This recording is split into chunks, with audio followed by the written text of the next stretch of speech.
What is the difference between soul, source, consciousness, soul, and mind?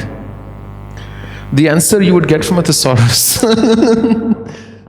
One thing is source. Then you have soul. Then you have consciousness. And then you have mind. Without source, there is no soul, there is no consciousness, there is no mind. The soul goes back to source. The mind goes back to consciousness. The consciousness merges in soul, which becomes the tendencies of the mind or fluctuations of the consciousness. And when soul is liberated, it goes back to its source. When mind is liberated, the consciousness flows gently. And liberation should not be confused as a state you have once and will be with you forever. Sometimes you experience liberation of the mind.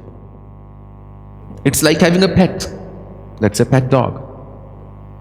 You unchain her or unleash her and let it roam around.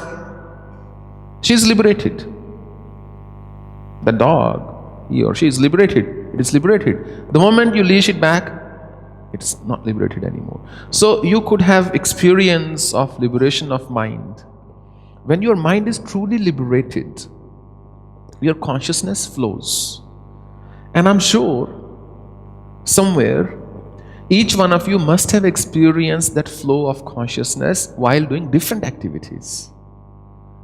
Maybe somebody who dances, or somebody who's really into a workout, a sport of some kind, even yoga for that matter, somebody who paints, even a surgeon. When a surgeon is operating, they can concentrate for a good few hours without another single other thought coming in their mind. That's flow of the consciousness. That only happens when the mind is following the consciousness and not its own route. When consciousness is liberated, then you experience your soul. Then you realize, oh, there is no flow, there is no coming, there is no going, there is no movement, there is not even a moment. It's just always, just everything is just existing flawlessly. Everything is perfect the way it is. And when soul is liberated, you go back into this, you go back to the source. So the source of soul is the Supreme Soul, the source itself. Source with capital S.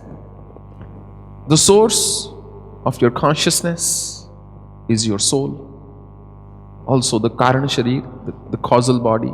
If that goes, everything is dead. There is no consciousness. The source of consciousness is soul, and the source of mind is consciousness. They fuel each other, or in that hierarchy. Somebody asked me once, who am I? What does that mean, that question? Who am I really? And I said, sometimes you're the soul. Sometimes you're the consciousness. Sometimes you're the mind. And sometimes you're the body. When you're the body and somebody says, oh, you are so beautiful, you feel good. When you are the mind and somebody says, oh, you're so intellectual, your mind responds saying, look, I'm being appreciated. Similarly, somebody says, oh, you have this glow from that meditation or whatever, just my consciousness is responding. So when you feel, I am the body, everything that body feels, your response will automatically become that. Anything anybody will say to you will equate it with your body.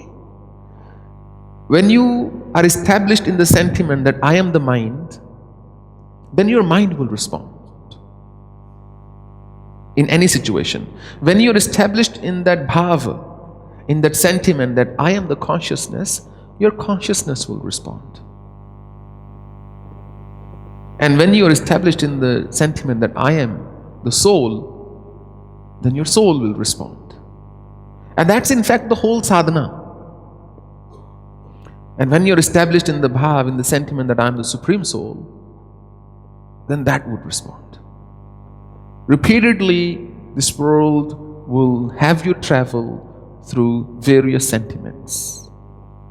It's quite possible that within just 1 minute you may feel all four things and then come back to whatever your innate tendency is.